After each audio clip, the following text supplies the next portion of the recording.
Welcome to AZ TechCast, sponsored by the Arizona Technology Council, with your hosts, Steve Zylstra and Karen Nowicki. AZ TechCast is dedicated to covering innovation and technology in Arizona and beyond. Broadcasted monthly, AZ TechCast invites leading experts to have real conversations about what is happening in the tech sector across the state of Arizona. From regional news to innovative startups, companies, and emerging technologies, AZ TechCast covers the critical issues and economic trends propelling the state's growing tech ecosystem.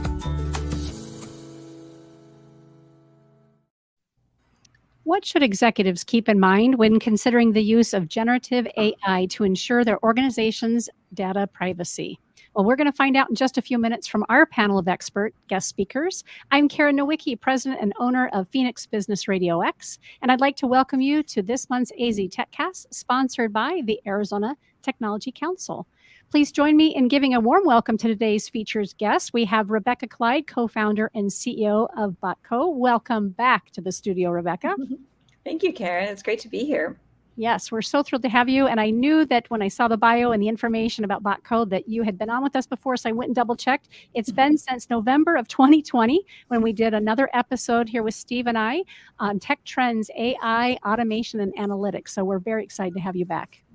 Great to be here. And a lot has changed since then. So, we'll have a lot of ground to cover here. I was thinking the same thing. So many things have changed. And this particular conversation has really caught storm specifically. And with Rebecca today is also Chris Maida. He's the Chief Technology Officer at Botco as well. Welcome, sir. Thank you very much. Great to be here. Did I pronounce your last name correctly? Yeah, no problem. Okay, very good. And also we have with us Demetrius Dillard. He's the Senior Director of ISIT at Aspire Indiana Health. Welcome, Demetrius. Thank you. Thank you so much. I'm going to say ahead of time that we might lose Demetrius. We're hoping not, because there's a storm. What's going on over there? It just came on. I didn't check the weather, but it is pretty bad outside. Winds blowing and everything else, sirens, all that. We lost power here for a second, so I had to move really quickly, but I think that's what we're about, adjusting to our circumstances. Well, we're excited that you were able to log back in and be with us, and hopefully you'll get to be with us for the duration. And sitting over here next to me, along with our accomplished experts, is my buddy Steve Zylstra. He's the Arizona Tech Council President and CEO. Would love for you to introduce yourself, and then we'll have a round robin of introductions with everybody else. Yeah, I'm Steve Zylstra. Run the Arizona Technology Council, which is a statewide organization dedicated to science and technology-based operations. And glad to have you all here today. We are getting ready for a fantastic conversation around, of course, AI and some of the differences and nuances between how it's being used and where businesses can really benefit from getting on the train, the AI train. Before we do that, though, we'd really love to have each of you introduce yourselves, a little bit about your background, the role that you play in the tech ecosystem, and then why do you think that we've invited you here today? What can you offer us as far as the conversation goes? And Rebecca, would you be willing to start for us first? Sure, happy to. Rebecca Clyde, I'm a longtime now Arizona resident, and I've actually created 3 more Arizonans by way of being a mother of 3 that were born here. And, I started my career in technology at Intel, which was the reason I moved here right out of undergrad, and really have surrounded myself with technologists pretty much my entire career. I myself am more on the commercial side. I got my MBA at Arizona State University, and have really loved working in the business of tech. And then when Chris and I co-founded Botco AI, along with our third co-founder, Anush Shukla, we were really excited about being able to create a new software solution that took advantage of real-time conversational capabilities that were made possible by technologies like AI. And, from that first day where we just had an idea to today, we've been able to build a product, attract customers, deploy them here, both in Arizona and nationwide. So we're really happy to be here and hopefully represent Arizona well on the stage, the world stage of technology. Excellent. Chris, how about you? Okay. Well, if you believe that there's only Arizonans and future Arizonans, then I'm a future Arizonan. So I did my, I come from academic computer science. So I have a bachelor's from MIT and a PhD from Carnegie Mellon. I've lived all over the country following the software industry. And for the last few years, I've been on the East Coast in New Hampshire. And also, I've been working in the software industry since the late 90s. I co-founded one of the first marketing automation companies in Silicon Valley. And then I've been working in marketing automation ever since. And then we started Botco when the conversational AI / chat revolution happened 5 or 6 years ago. I was in Asia and someone was like, have you heard of this WeChat thing? There's no websites, there's no email, there's just WeChat. And so that got us really excited about building this new platform. Excellent. Demetrius, introduce yourself, please. All right. So officially, I'm Demetrius.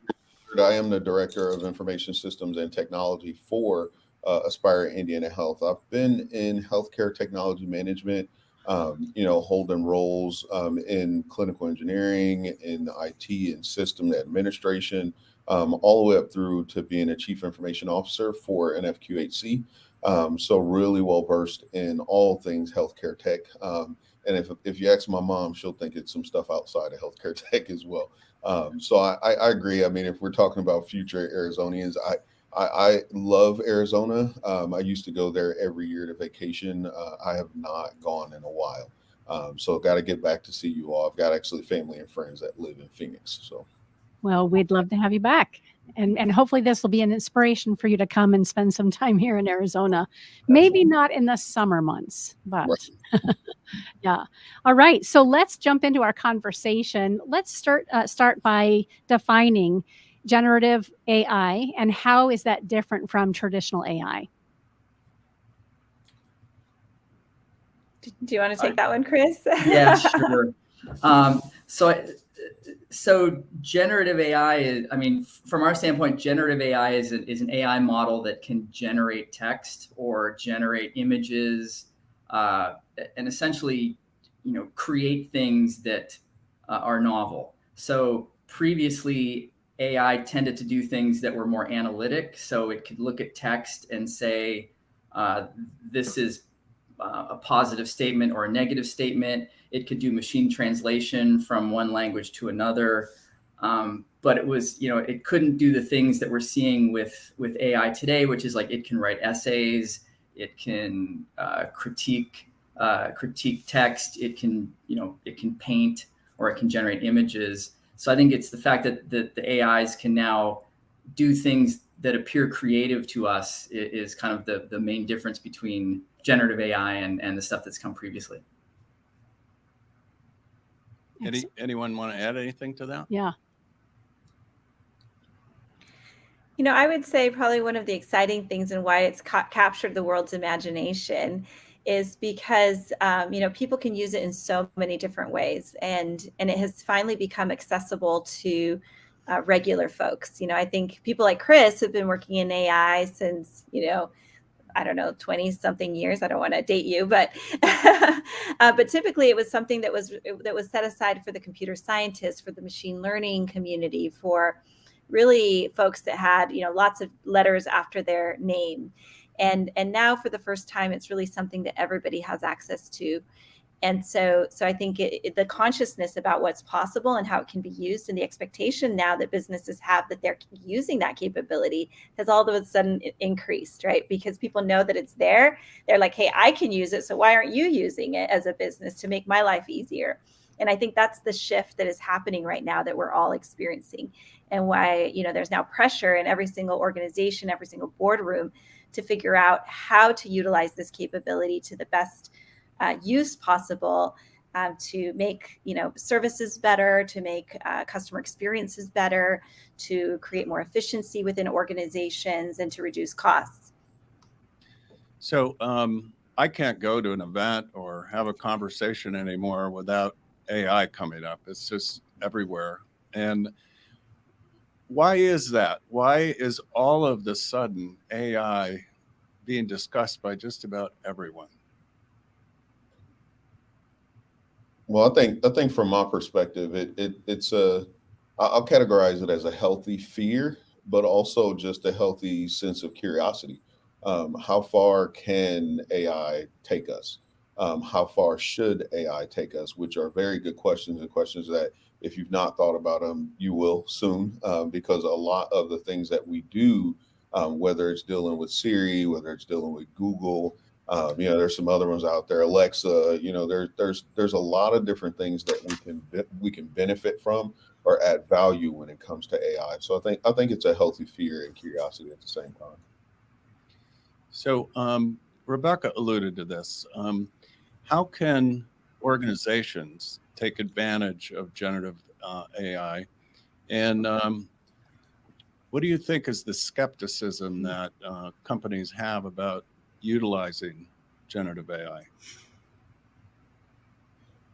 Well, from my standpoint, I think one thing that we attempt to do, or what we do really well, is leverage AI and tech in general in order to offset some of the burdens, administrative wise, financial wise, and operational wise.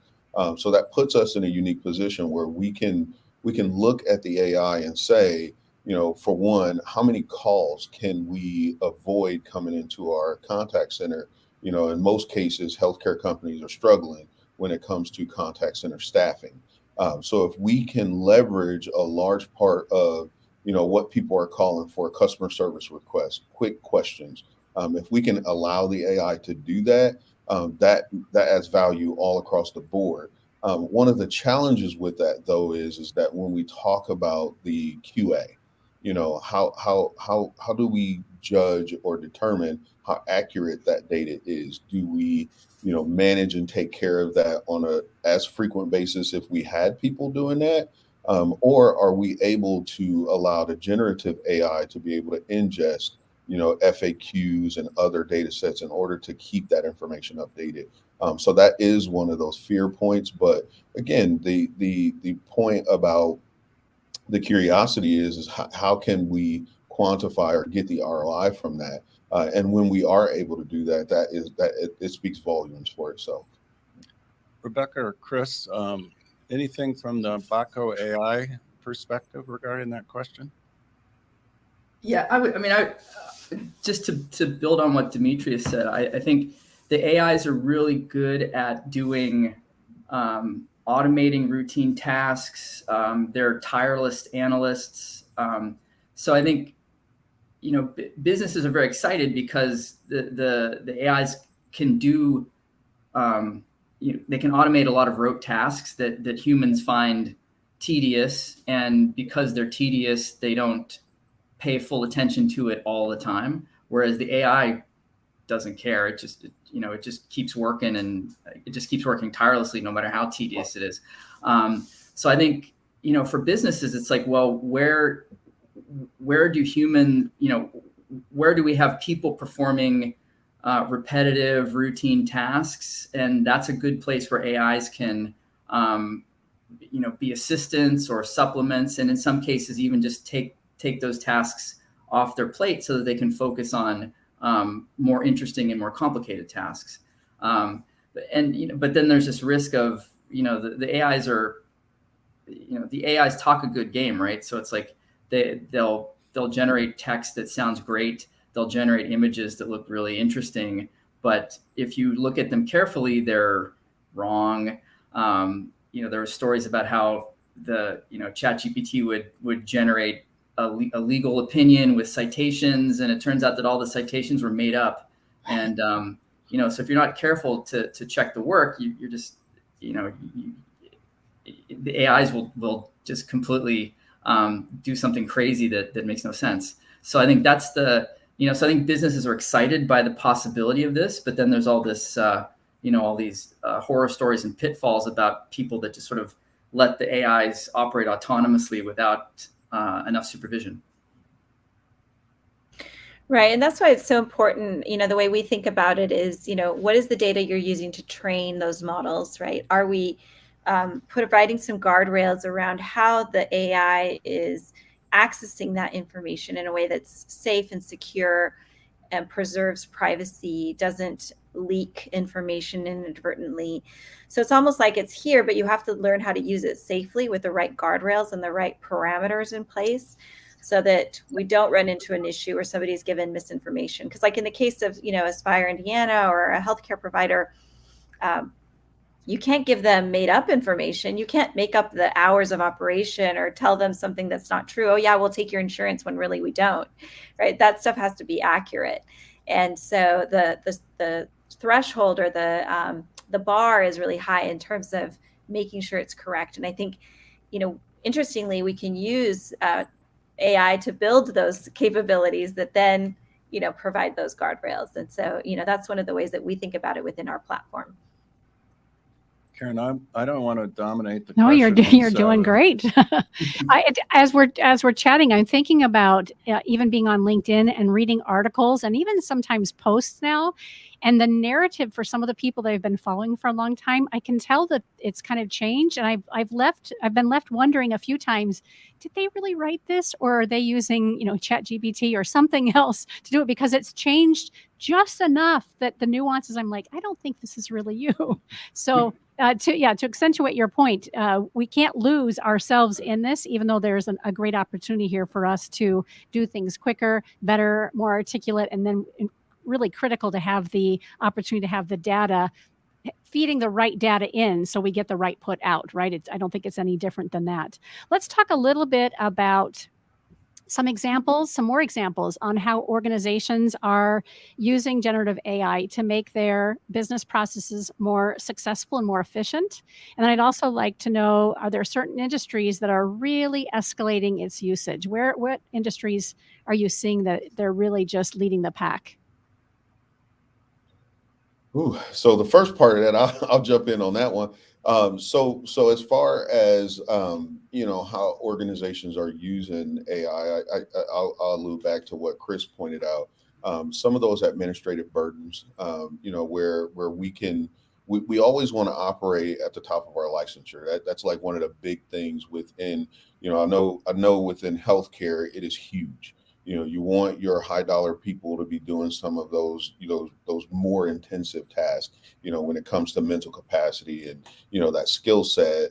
So when you have someone that has like an MBA, you don't want them sitting there answering calls all day. You don't want them having to enter data into a form all day. So one thing that I see it as, and one thing that we are going down the pathway with is allowing the AI to engage and interact with our consumers in order for them to capture and fill out that data and information, and then seamlessly pass it back through to the appropriate systems, which ultimately goes to the appropriate parties.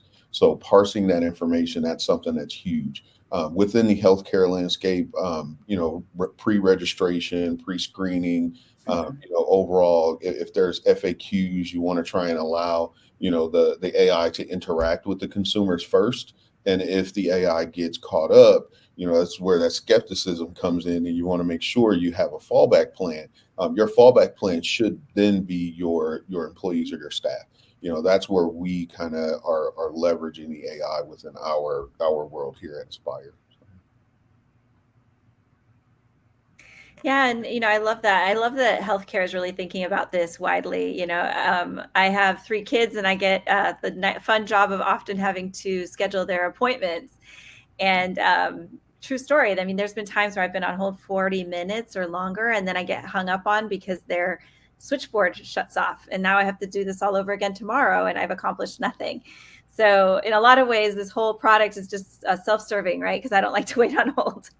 But I love that the healthcare industry is embracing this technology, and organizations like Aspire Indiana are thinking about the consumer experience that way. Also, how can we give people better access to care, make these routine questions accessible, whether it's 10 o'clock at night or on a Sunday, you should be able to get that information. There's no reason why we should hold that information hostage for business hours, right?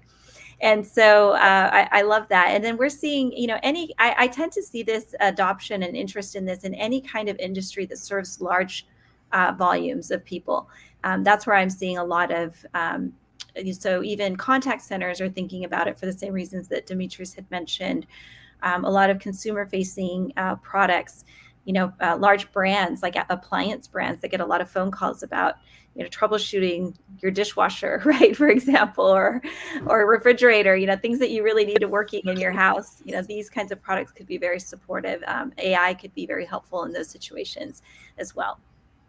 How about you, Chris? What are some other industries that you're thinking about? I think banking might be a good one too. Yeah, I think anything with writing, the AIs are great, and like we're seeing this coming on very strong in like marketing, copy editing, that kind of thing. And that's a perfect application of the AIs, because the AIs will generate something, and it's probably wrong, so you have a human review it, and that's very complementary to humans, because it's much easier to edit a document than to write it from scratch. So it's this kind of this symbiotic, complementary relationship between what the AIs are good at and what the humans are good at. I think along the healthcare lines, you could see things like diagnostic assistance, decision assistance. Is there a certain decision that needs to be made? Well, the human can make it, but then the AI might concur or might want to point out some information that's been lost. So like I said, they're tireless analysts, and they don't they don't get tired, they don't slack off, so they can help humans make better decisions or do higher quality work, because they're always I guess keeping an eye and helping to point out things you might have forgotten or missed. I can add to that too. My son is in the Space Force, and currently he's at the Pentagon, and he can't tell me much, but he said that they use generative AI every day, and they were probably using it long before we were, right? Because it's the government. And so I think it's being used in aerospace and defense in a significant way to protect us from our enemies. Yeah, and that's a good point. I mean, something that touches us all at every industry is cybersecurity. I mean, just think about the amount of data that is generated and requires, teams of individuals to take a look at. One thing that we have added value with is from our cybersecurity perspective, we get the assistance of generative AI, like that next gen AI, where it helps us scour through false positives, actual positives, keeps us on our toes. I mean, it allows us to be able to, petabytes of data are being, examined or analyzed in minutes instead of days like it used to be. So it really is a value add for us. But you still gotta, it's just me, you still gotta have a human component or touch there where you can actually, you can examine some of that stuff yourself. Right? I think it really is still value add. So there's a lot of lingo in the AI business, just like many others. And we hear about large language models and natural language processing. What are those, and what's the difference between them? Chris, that's a perfect question. Yeah, sure. Okay, so I guess how we got here, there were in terms of language, or natural language processing, there were two big breakthroughs. So if you look back 5 or 10 years, we were using what are called recurrent neural networks. So say you're doing machine translation, you want to translate an English sentence to a Japanese sentence. So if you say in English, if you say something like, I am going to Tokyo, that might translate to boku ga Tokyo e itte imasu. And that literally translates as I, Tokyo to, in the act of going, am. So it's kind of backwards compared to English. So a recurrent neural net looks at each word one at a time. And so for it to learn that the second word in English is equal to the last word in the Japanese sentence is very hard for it to do, because it's only looking at one token at a time. So what transformers did was they said, well, screw that. Let's just look at the whole sentence at once, and then we'll output the entire sentence in Japanese. so that we can, it's much easier to see this association between the second word in English and the last word in Japanese. So that was the first breakthrough.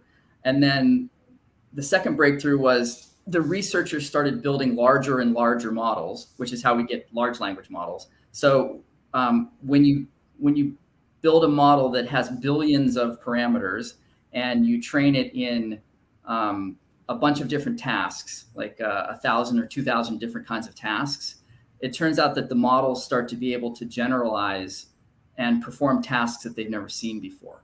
So that was the big breakthrough in the last 2 years with the large language models. And that's the thing that kind of enabled systems like ChatGPT to exist. So, so compared with the kind of natural language processing we had 10 years ago, which was either statistical or with recurrent neural networks, the level of performance is just, night and day today compared with what we have had before. And that's why all these new applications are made possible by these new language models. I've thought about that particular application translation. We've had various members over the years that are in the translation business. I'm assuming that occupation is going to go away. It's very easy to automate. Yeah. Like, I've got a 2-year-old son, and he watches a lot of kid videos on YouTube, which means I watch a lot of kid videos on YouTube. And what I've noticed in the last few months is, like, if he finds one set of kid videos, then suddenly the same kid videos are available in like 10 other languages. And I was like, how did that happen? And it turns out that YouTube has translation tools. So if you upload a video in English, you can run it through these YouTube translation tools and translate it into any other language you want, and then deploy it out on YouTube in all those other languages and get much more reach that way. And I think this is, the transformer networks and the machine translation stuff was actually invented by Google Research. So it makes perfect sense that they've commercialized this technology in their YouTube translation tools. Very cool. Before we continue on with that portion of our conversation, I'd like for us to take a quick little break to thank Arizona Commerce Authority, who is AZ TechCast 2023 innovation sponsor. The Arizona Commerce Authority is the state's leading economic development organization with a streamlined mission to grow and strengthen Arizona's economy. So let's take a break for a few moments and hear from Arizona Commerce Authority. Our streamlined pro-business approach helps you achieve more by putting less between you and future success. Less red tape, lower taxes, less distance separating you from the tech leaders of tomorrow. This innovative ecosystem will supply your business with tools and resources to compete in the 21st century and beyond. But your future is more than just business success. In Arizona, the lifestyle you want is at your fingertips. Explore cities known for their Southwest heritage and modern vision. Enjoy beautiful scenery and endless outdoor activities on land, water, or snow. And if you're looking for a little friendly competition, we've got plenty of teams to choose from.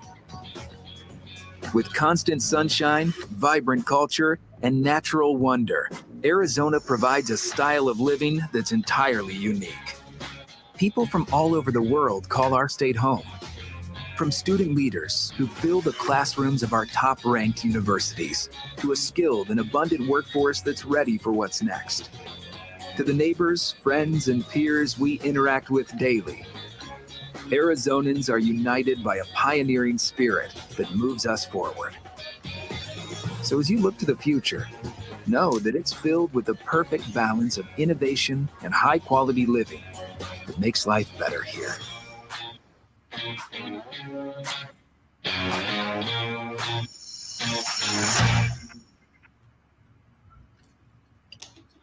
Plan to move to Arizona. I was just thinking the same thing. That commercial was made for the two of you to make sure that you come and spend some time. Right. For sure. They should mention that Arizona is about to have the best Taiwanese food in North America. That's Are right. we? Yes, that's right. Yeah, they've imported a whole community of chefs and restaurants for TSMC. I'll become just for my spicy beef noodle. Did not know that. Good to know. Yeah. All right, Demetrius, come on out. I travel for food, so Come on over, Demetrius. I'll take you out there. right. Love it. Yeah, do let us know when you come out. That'd be fun to meet in person and make that connection. So let's continue the conversation around large language model, LLM. What should organizations keep in mind about prompt data ownership? Well, it depends on the contract terms with your LLM providers. So ChatGPT has some pitfalls in that anything you type into ChatGPT can be used by OpenAI for training. So you've seen some stories of company employees who put proprietary data into ChatGPT and exposed it that way. Some people might, like I think a doctor at one point, a doctor put a write up to a patient in there, which exposes protected health information. So yeah, if you don't know the terms and conditions on your language model, then assume the worst. There's if you go through the API that it doesn't apply, but basically if you're using a language model like this, you have to know the terms and conditions for the data that you're sending it. So entering data into an LLM could expose your data, proprietary or otherwise, to the public domain. You in your case, you said it was within ChatGPT, but is there an inadvertent opportunity to expose it to the public domain? Yeah, the sequence could be you give the data to ChatGPT or to an LLM, and then that becomes part of their training data. And then once it's in the training data, it could surface in the future for somebody else. So if someone asks it a question that gets answered partly from your training data, then some of your information could theoretically get exposed that way. I see new apps almost every day that purport to use generative AI in what they do. What about those kind? If you're not using OpenAI, but you're using somebody else's service in AI, does that expose you to the opportunity of putting your information in the public domain? It depends on the service. Like if the service says they're going to keep your information protected, or they're governed by data privacy laws that require them to keep your information protected, then they'll do that. If the service is quiet about what it does with your data, then all bets are off, and you have to be careful about that stuff. Yeah, So absolutely. I would go ahead, Demetrius. Yeah, I was gonna chime in on that one. I mean, so from our perspective, one thing that we do is we vet our vendors, right?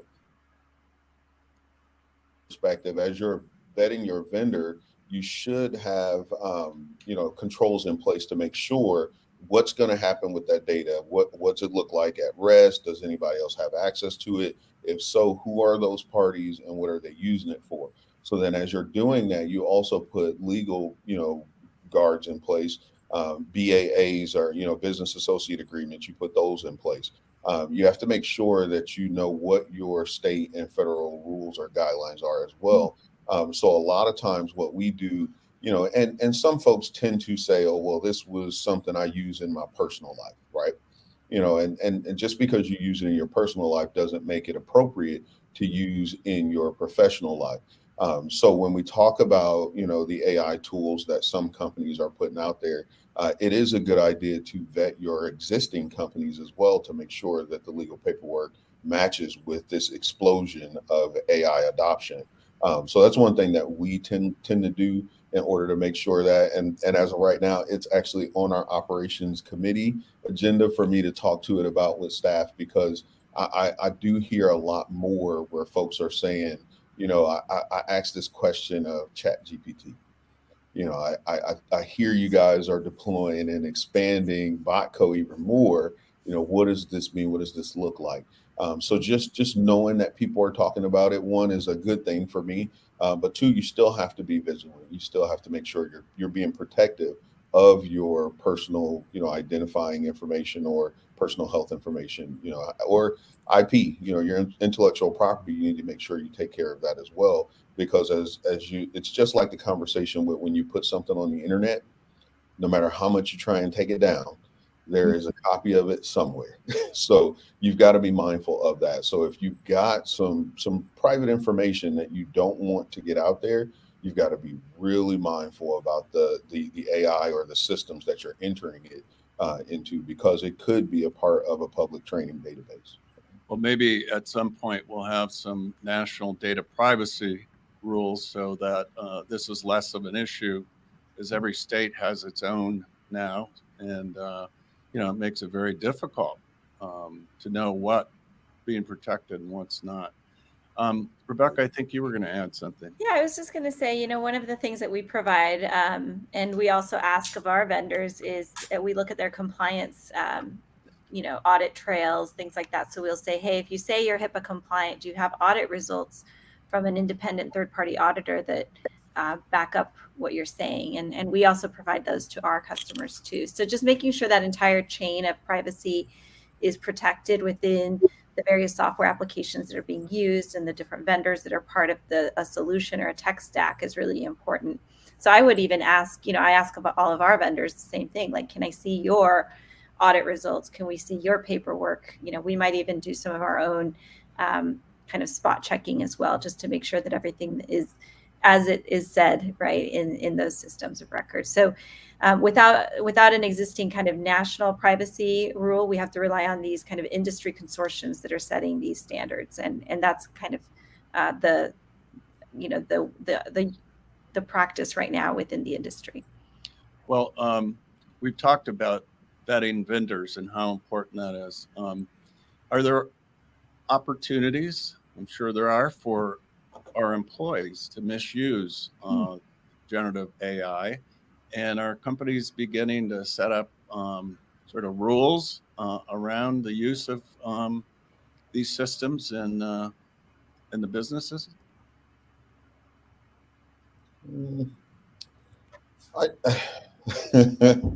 That's a really good question. I think for me,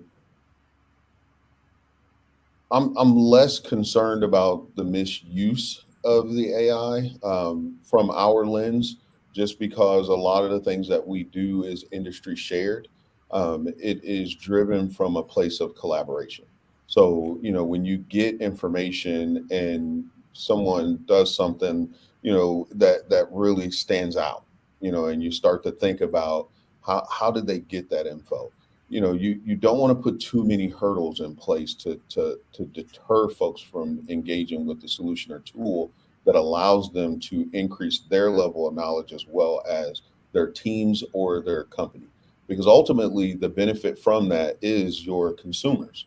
We all start to benefit from it. So for me, I'm not a fan of putting hurdles in place, or even worried about, someone's misuse with it. Now, I will tell you, my son, who's getting ready to be a senior, I kind of know what his writing level is.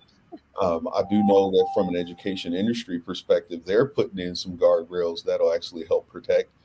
So I would be concerned that my son, or anybody, anybody's child is probably misusing ChatGPT or other AI solutions to the point where they're not learning their material. Because ultimately, you don't want to, in essence, decrease someone's knowledge or skill set because they figured out, oh, I don't have to do anything because I can just let the AI do it.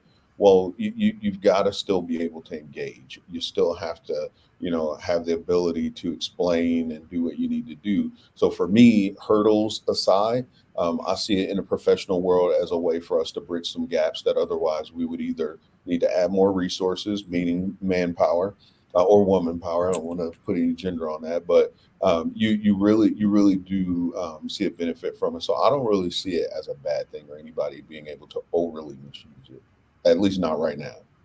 So, I'm with you 100%. Yeah, so I've heard some data points of companies that were prohibiting ChatGPT. So there was a story of people at Samsung who put some proprietary code into ChatGPT and asked ChatGPT to critique the code. And that was, trade secrets that Samsung did not want to be disclosing to a company like OpenAI. And their response was to ban the use of ChatGPT in the company, but then also to start to set up their own AIs that they can use internally to do the kinds of things that people wanted ChatGPT to do. And I think, like Demetrius said, this AI technology has a potential to give us huge productivity gains throughout the economy. So you can't not use it.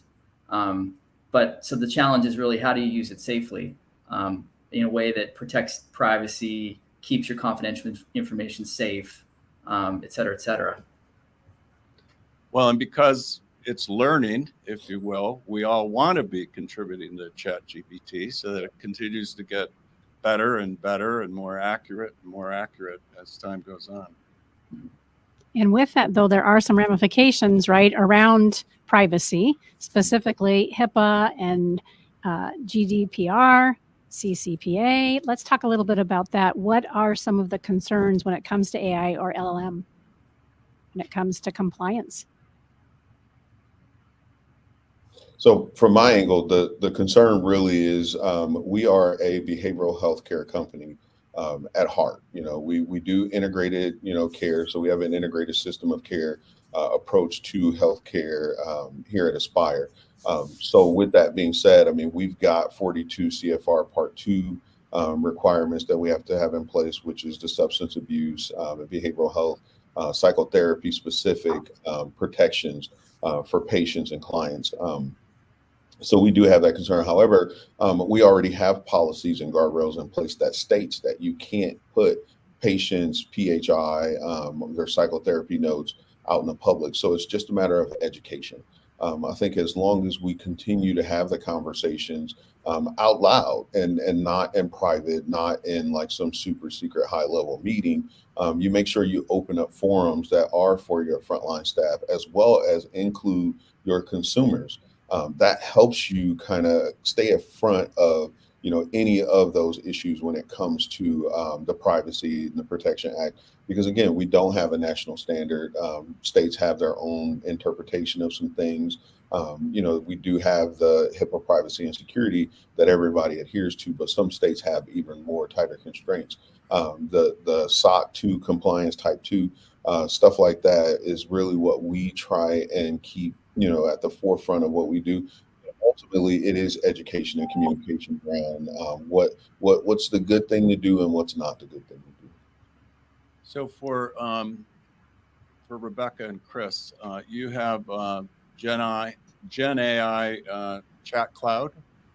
First of all, what is that, and how can that be combined with LLMs to provide even more extensive service to your customers?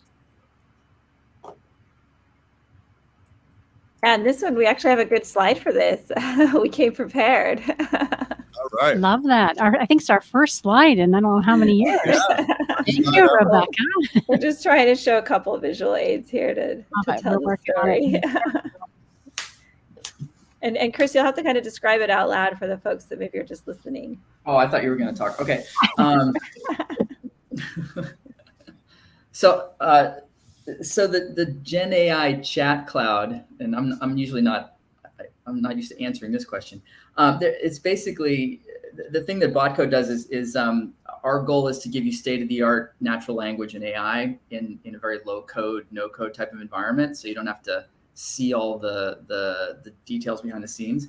So as part of that, we believe we're moving into this environment where there are many language models available. So in addition to OpenAI, there's a number of open source models.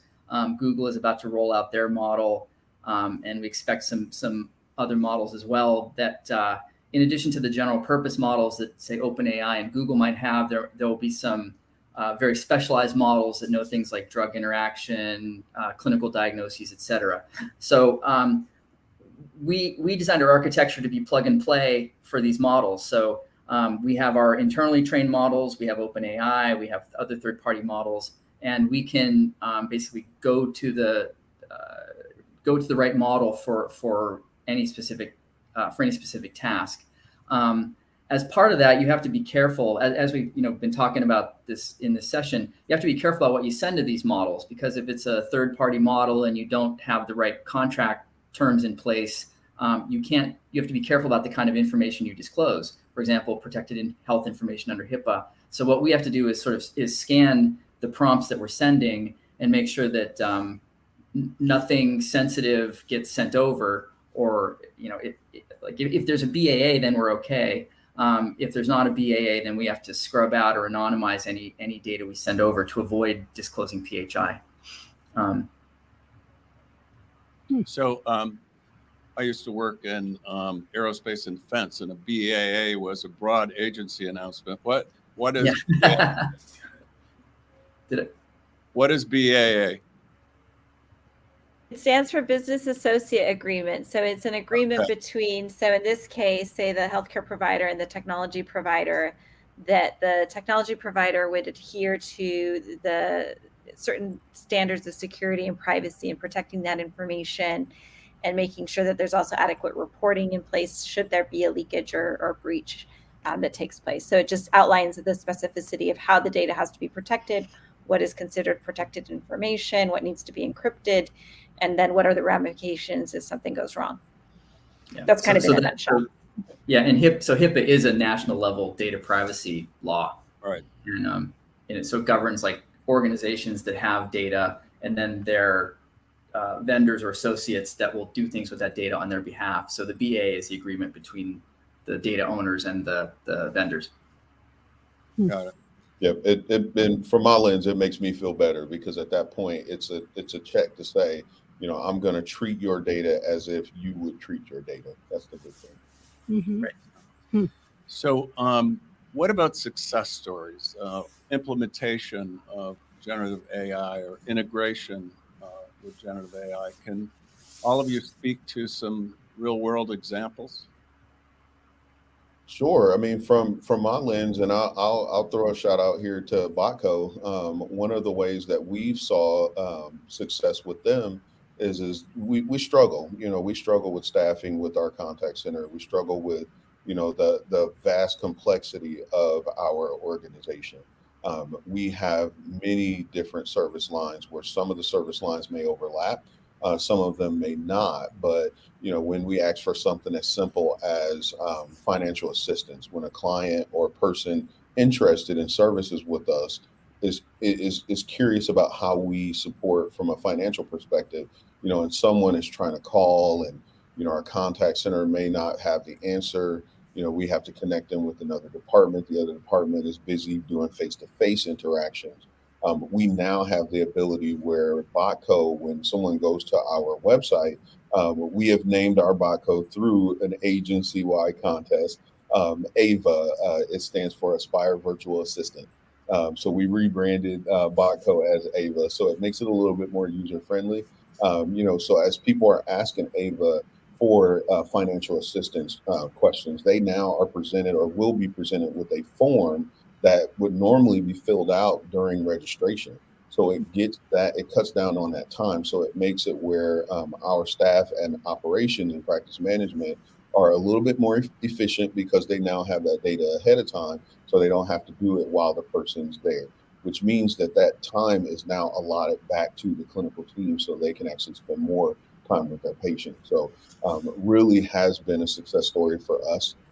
It's important to note, though, that we really are, when we talk about the skepticism, we help control what data is being presented when folks are interacting with AVA. Now we have the InstaStack, so that is also helping, to the point where when we go and look at, interactions and see what the probabilities are, it's a higher probability. It actually connects them with more of the information.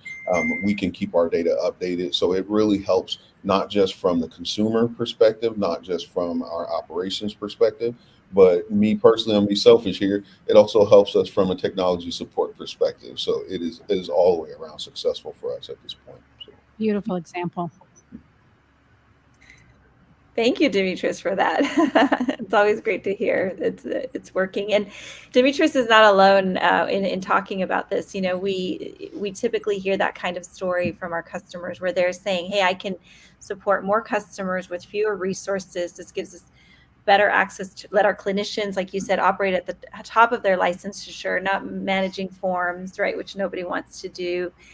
And with staffing constraints being so huge, particularly in healthcare, it can make a tremendous difference for the experience of everybody involved, truly. Chris, any other examples or outside Botco that you can think of that would be useful? Well, I mean, coding is one that I see on a day-to-day basis. So it used to be you had to type every little thing, and if you got something wrong, you know, you had to stop and fix it. And now the coding assistants are great. You kind of like start typing something, and it just completes it for you. And you know, when I first started using it, I was like, how good could this be? But then it started, you know, like you just start writing something, and then it just like writes the rest of it for you. So it's kind of a different, you have to get into a different mindset, because you're just kind of like thinking in broad terms, and then it'll write the details down for you. But you know, you can write a lot more code much faster. So I think that's a huge success for the AI technology. Also, Yeah, and we're even using AI to generate scenarios. So like when we bring on a new customer, or a customer has a new service line, it used to be that we used to tell our customers, "Hey, bring us all the questions that your customers have asked you in the past, or give us your transcripts." We don't have to do that anymore. We just use AI to generate the types of questions people will typically ask that kind of business, and also generate the answers. So you used to have to create the questions and the answers. Now the AI will create both. And we can even run scenarios like, okay, now test this chatbot, test it and tell me how good it is. Before we used to have to do the testing. So even from coding to implementation, all of that has now been automated in a way that we can now really support, even us as Botco, we can now support more customers too because of the technology. So it's like it kind of layers itself in so many ways. If you really think about all the possibilities in using it, it's fantastic. Well, since we have a drought of software developers in this country, that's probably a really great thing, right? We're having to outsource or nearshore or whatever. So now ChatGPT can do it for us. So Karen, I think we're getting close to time. You want to ask the last question for us? And I think we've kind of have circled around this, so it might be more of a summary, but let's see if it springboards a little bit more around this. What are some of the best practices that organizations can enforce when considering the application of generative AI? Let's summarize, but also let's see if there's something else there that we can offer our listeners and viewers. I mean, I like to say, think of where you might be experiencing a business issue where you could really improve the experience. So whether you're trying to improve throughput or customer support or productivity, I always say, like, start with a problem and then figure out, you know, how can generative AI solve that problem, and then just make sure that whatever solution you use has the guardrails in place to do it safely, right? That you're not going to end up with hallucinations and such. But I would always say start, you know, don't feel like you have to boil the ocean. Just start with like a problem that you're tackling. And then all of a sudden you'll see all the ways that you can apply it in other ways. That would be my best practice. That's great. Anything you left out? So yeah, I would say, just to add to that, I think that the thing to keep in mind is that in terms of text or NLP, the models are very good at speaking, but you have to assume that all their facts are wrong. So in terms of best practice, that means when you're designing processes around these, make sure you have review steps so that you're not giving the models undeserved autonomy. And I would say a second important thing is make sure you understand the contractual terms around how you use these models to make sure that you're in compliance with all the relevant data privacy laws. Yeah. Absolutely. I agree with both. With me, it's always identify a need. What is that need, and can the AI help versus hurt? I think that is one of the big things. And like Chris mentioned, thank you for that, Chris. I think that's one thing that oftentimes we forget is that you have to have a QA process. You got to be able to test. You got to have your quality assurance. You got to be able to test what's going in, so that way you can be assured of what's coming out is valuable. That has been one of the ways that we've done it. I'd say we've had some lessons learned. I'd say we've used some best practices, but one of the lessons learned has been don't boil the ocean. Really understanding that you can and you should take it slow. You don't have to try and accomplish everything at once. Choose a specific department, a specific service line, have those conversations of what and where the AI can help with efficiencies, because you don't want to alienate, your staff or consumers.